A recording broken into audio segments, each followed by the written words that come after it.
Halo guys, kali ini Mimin bakal rekap alur cerita dari manhwa lagi nih.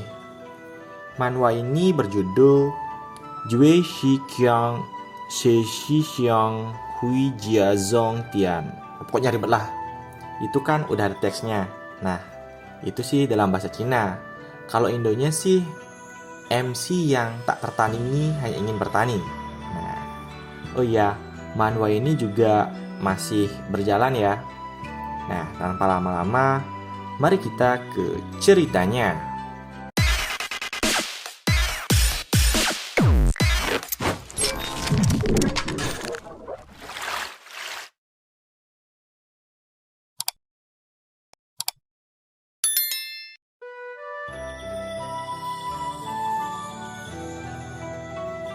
Scene dimulai di sebuah dunia kultivasi.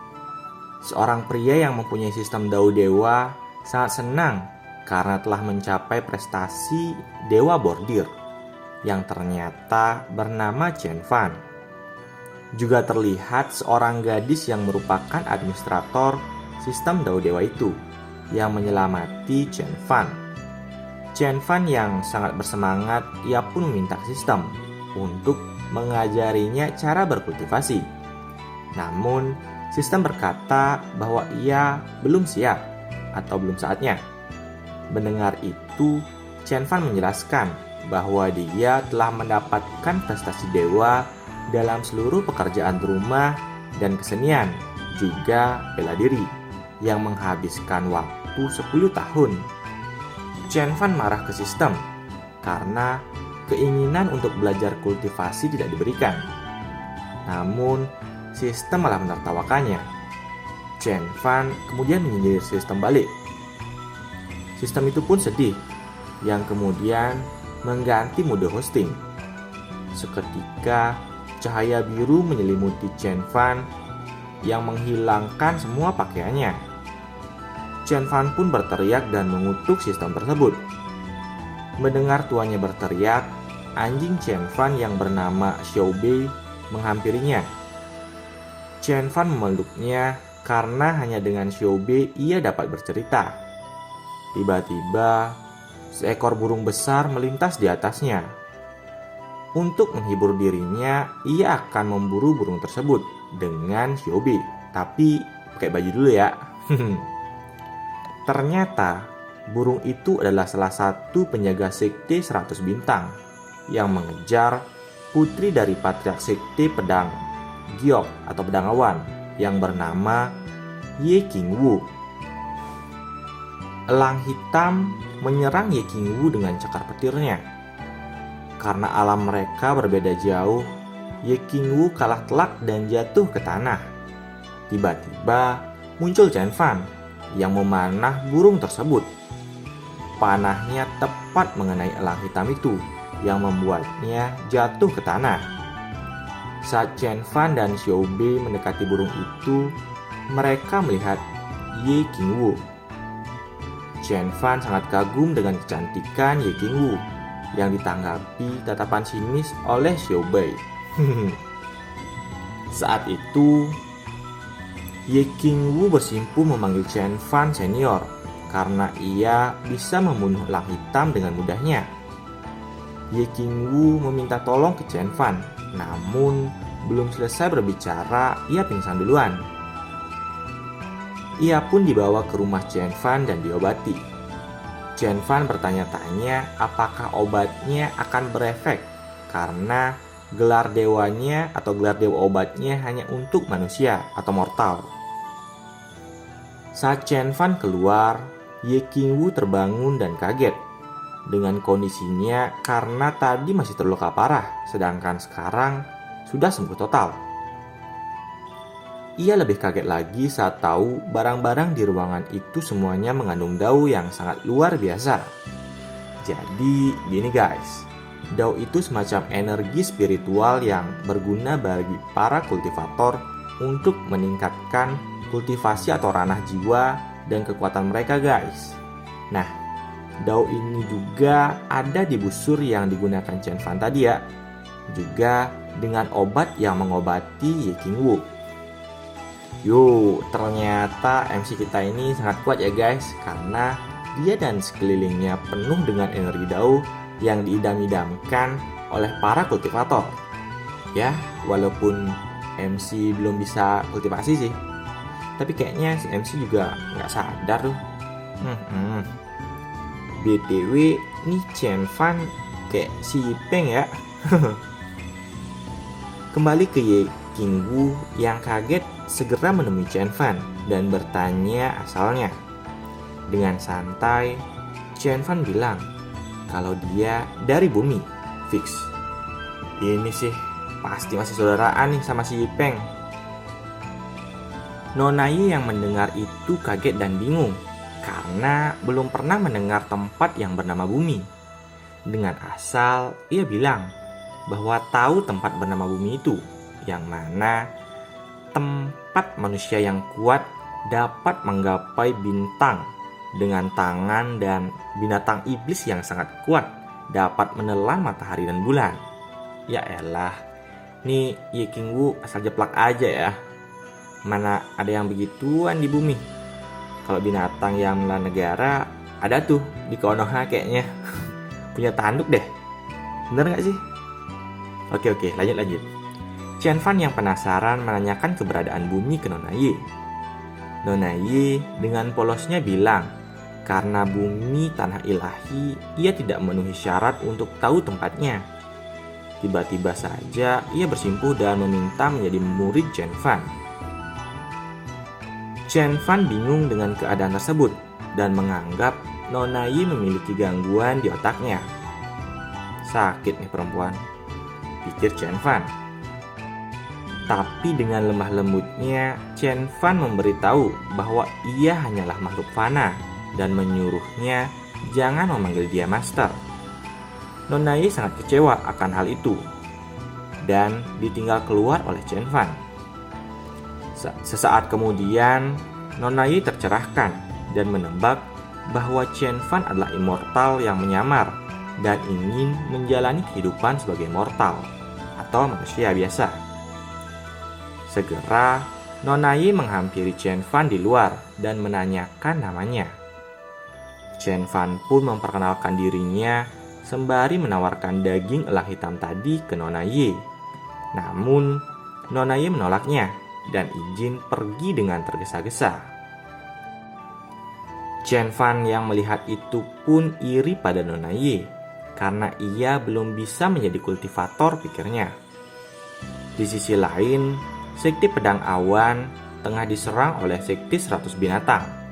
Nampak patriark sekte pedang yakni Ye Jinghong sangat kewalahan karena selain melawan Qin Hao, tuan muda sekte 100 binatang dan pasukannya, ia juga harus melawan tetua sektenya yang berkhianat. Di tengah kekacauan itu muncul Nona Ye, putri patriark yang menantang musuh dan pengkhianat. Namun ia malah ditertawakan. Tuan muda Qin memerintahkan tetua yang memihak padanya untuk membunuh patriark dan menangkap Nona Ye.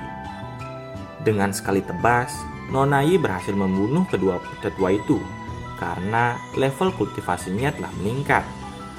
Jadi, tadi semasa diobati oleh Chen Fan, kultivasi dari Nona Ye ini juga meningkat ya guys. Tentu saja itu membuat tuan muda Qin shock dan panik, sehingga ia menarik mundur pasukannya. Para murid sekte pedang awan pun senang. Di sisi lain, patriarki atau ayah Nona Ye meminta penjelasan dari anaknya. Nona Ye pun menjelaskan pertemuannya dengan Chen Fan, yang seorang immortal menyamar menjadi mortal kepada ayahnya. Patriark Ye sedikit percaya dengan penjelasan anaknya dan memutuskan untuk menemui Chen Fan. Karena ia membantu sekte miliknya, Patriark Ye berencana memberikan giok pedang awan atau giok kupu-kupu ke Chen Fan melalui Nona Ye. Saat mereka telah sampai di kediaman Chen Fan, Patriark Ye sangat terkejut karena seluruh halamannya terselimuti oleh dao yang sangat kuat. Selain itu, Ia juga melihat leluhur pohon legendaris dan burung gagak matahari emas yang legendaris, hingga membuatnya sangat ketakutan. Mendengar keributan itu, Chen Fan sadar ia punya tamu. Saat ia membuka pintunya, nampak sosok Nona Ye yang menyapanya yang sangat anggun dan cantik. Wih, idaman banget nih. Nona Ye memperkenalkan ayahnya yang ingin berterima kasih langsung ke Chen Fan karena telah menyelamatkannya. Chen Fan memperhatikan ayah Nona Ye yang berkeringat dan menebaknya seorang mortal sepertinya. Namun, Patriark Ye malah memperhatikan yang lain, yaitu tusuk gigi milik Chen Fan yang ternyata adalah senjata mendalam kelas atas, guys. Kemudian, Chen Fan melepehkan tusuk gigi itu karena menganggap tidak sopan menyambut tamu dengan tusuk gigi di mulut.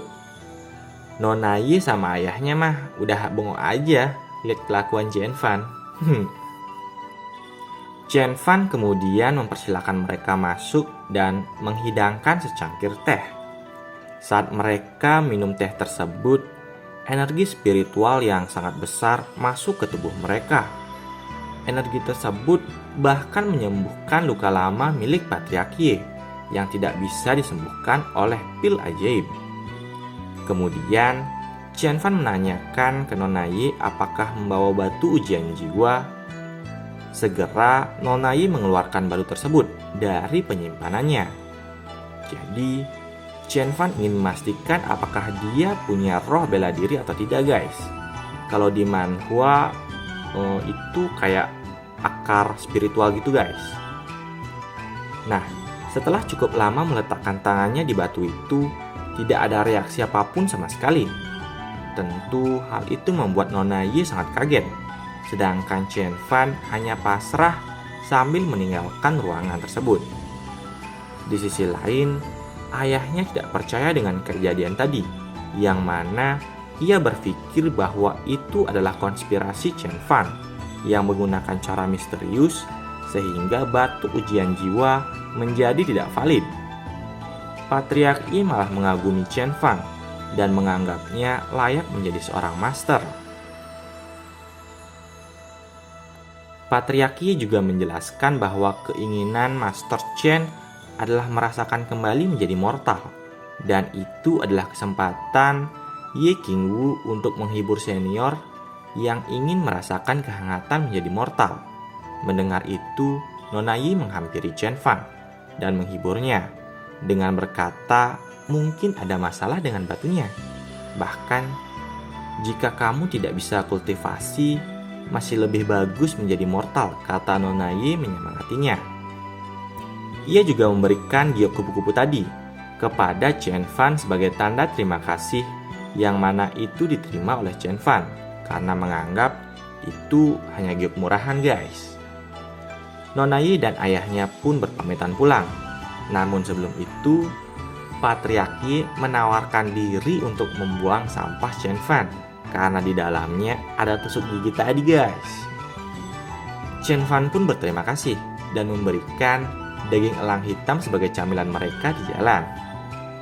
Di sisi lain, tepatnya Aula Sekti 100 binatang, Tuan Muda Qin melaporkan pertarungannya yang kalah oleh Ye Qingwu kepada ayahnya, Qin Peng, yakni Patriark Sekti 100 binatang. Penasihat di sampingnya memperkirakan bahwa Ye Qingwu mungkin mendapatkan harta dari Wo Yun Taos. Tuan Muda Qin pun menyarankan untuk merebut harta tersebut. Namun itu dicegah oleh penasihat tadi. Ia berkata untuk menyebarkan rumor ini, sehingga sekte pedang awan akan diserang oleh sekte lain. Dan saat mereka melemah karena pertarungan, saat itulah mereka akan maju. Kembali ke Patriark Ye dan anaknya, mereka tengah unboxing tempat sampah tadi, guys. Seketika, aura yang begitu kuat muncul dari dalam tempat sampah itu, yang bersumber dari tusuk gigi Chen Fan. Selain itu, Patriark Ye juga memakan daging elang hitam tadi, yang kemudian ia menerobos ke ranah lebih tinggi. Ia berterima kasih ke Master Chen dengan bersujud berulang kali. Keesokan harinya, di kediaman Chen Fan, ia berpamitan pada seluruh peliharaannya karena akan mencari batu ujian jiwa yang digunakan sekte. Jadi, Chen Fan ini belum nyerah guys, dengan hasil batu ujian sebelumnya. BTW, kenalan dulu sama penghuni kediaman Chen Fan guys. Ada Xiao Niao, si Phoenix ilahi atau gagak tadi, Xiao Bai, si serigala surgawi atau anjing, semut iblis kuno, tanaman naga, dan leluhur pohon surgawi yang saling berdebat tentang siapa yang lebih disukai oleh master mereka atau Chen Fan. Berpindah ke Chen Fan yang telah berada di kota dan bertemu pemilik restoran yang pernah dibantunya dulu. Ia kemudian memesan tempat di lantai 2. Saat menaiki tangga, ia hampir terkena lemparan gelas. Ternyata itu adalah perselisihan antara pelanggan dan pelayan, juga perselisihan antar keluarga Lin. Lindong terus membuli Lin Xiaoyan karena kehilangan energi spiritualnya yang diserap oleh roh parasit. Saat pelayan itu atau Lin Xiaoyan berpapasan dengan Chen Fan, roh parasit itu tiba-tiba keluar karena ketakutan dengan Chen Fan. Melihat itu, tentu Lin Xiaoyan sangat senang dan langsung bersujud pada Chen Fan. Chen Fan pun menyuruhnya berdiri karena tidak terbiasa seperti itu. Di sisi lain, Lindong mengumpat dan meremehkan mereka berdua. Namun, Xiaoyan tidak terima. Lindong menghina penyelamatnya. Chen Fan kemudian menepuk bahu Xiaoyan sambil menenangkannya. Tak disangka, energi spiritual malah mengalir masuk dengan deras ke tubuh Xiaoyan. Merasa dirinya penuh akan energi, Xiaoyan pun menantang Lindong. Saat mereka beradu pukulan, Lindong terpental dengan sangat keras. Xiaoyan sangat senang sampai bersujud lagi ke Chen Fan karena telah memulihkan kultivasinya. Namun, oleh Chen Fan dijawab dengan santai kalau dia hanya mortal biasa. Pemilik restoran itu kemudian mengajak Chen Fan makan untuk menenangkan keadaan. Setelah mendengar Chen Fan yang ingin mencari pengajaran ke sekte, pemilik restoran itu memberikan informasi bahwa sekte Lembah Suara Suci tengah merekrut murid. Mendengar itu tentu Chen Fan sangat senang, yang kemudian membayar pemilik restoran sembari segera pergi ke sekte Lembah Suara Suci. Ia pun telah sampai di alun-alun kota Qingxi, tempat sekte Lembah Suara Suci merekrut murid. Ternyata di sana juga ada kenalan Chen Fan yang mengikuti seleksi tersebut. Pengawas seleksi itu adalah Qin Yin, putri patriark sekte Lembah Suara Suci yang didambakan oleh seluruh orang di sana. Hingga Qin Yin menunjuk Chen Fan untuk maju dan mencoba batu ujian roh atau jiwa. Saat Chen Fan menyentuhnya, hingga satu dupa, batu itu masih tidak menunjukkan apa-apa, yang membuat ia sangat sedih. Melihat Chen Fan sedih, kenalannya yang lain berusaha untuk menghiburnya. Di sisi lain, tepatnya di aula Dewan Sekte Pedang Awan, Patriark Qin dari Sekte Lembah Suara Suci memaksa temannya yakni Patriark Yi untuk memberitahukan kebenaran alasan bagaimana ia dan anaknya bisa naik ranah dengan cepat. Dengan sabar, Patriark Yi menjelaskan ulang tentang bagaimana pertemuannya dengan Chen Fan yang seorang immortal namun menempuh jalan mortal. Tetapi Patriark Qin tidak percaya dan menuduh Patriark Yi mendapatkan harta dari Huoyun Taos. Mendengar itu, Patriark Yi marah dan bersedia untuk mempertemukan Patriark Qin dengan Chen Fan. Mereka pun berangkat ke kediaman Chen Fan. Saat akan sampai, Patriark Yi dan anaknya turun untuk berjalan dan menyuruh Patriark Qin mengikutinya.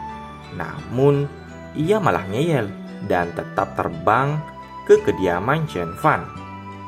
Hasilnya, ia terdepak oleh kekuatan misterius hingga jatuh ke tanah. itu ternyata semut iblis kuno yang marah karena mereka berani terbang di atas kediaman Master Chen. Melihat itu tentu Patriarkin ketakutan kayak bocah guys. Semut iblis kuno yang geram itu ingin membunuhnya, namun ditahan oleh leluhur pohon surgawi karena Master Chen-nya adalah orang yang penuh kasih dan tidak suka membunuh. Xin kemudian berpindah ke kediaman Dai Zhuang yang ternyata di sana ada Chen Fan tengah minum untuk melupakan hasil ujiannya tadi. Karena hari menjelang malam, Chen Fan pun ingin pulang dan diantar keluar oleh Dai Zhuang.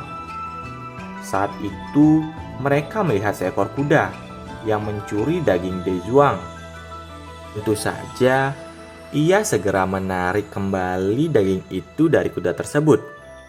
Chen Fan juga mencambuk kuda itu karena kuda tersebut masih saja melawan hingga kuda itu terkapar guys. BTW itu bukan kuda ya, tapi naga laut. Namun karena satu dan lain hal kekuatannya hilang hingga tidak bisa kembali ke wujud semulanya. Kemudian Dai Zhuang menyarankan Chen Fan untuk memeliharanya saja karena ia juga perlu tunggangan untuk pulang dengan cepat. Tanpa basa-basi, ia langsung menaiki kuda itu untuk pulang.